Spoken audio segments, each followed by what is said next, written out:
Hi, this video is to show you how to create a vegetation map using our API.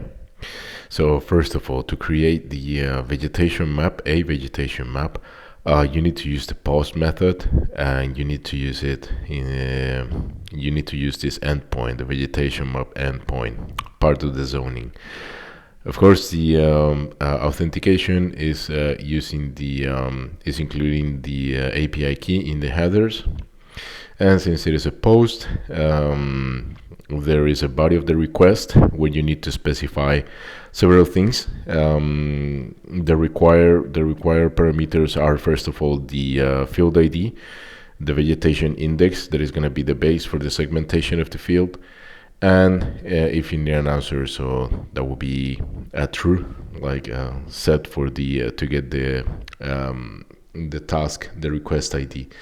There are some other optional parameters that you can specify, such as, for example, the number of zones. In case they are not specified, then the default value is 3. And also, for example, the satellite image that you would like to use to create the vegetation map.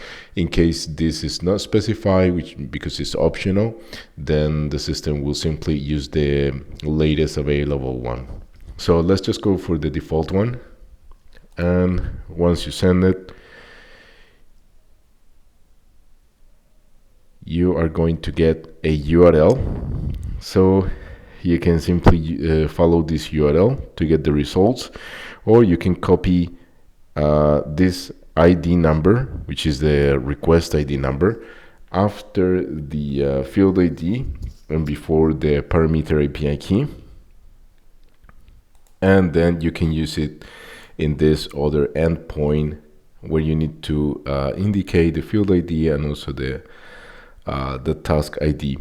And using the get method and also authenticating using the API key in the headers of the request, you will be able to retrieve, once it is ready, your field, your vegetation map.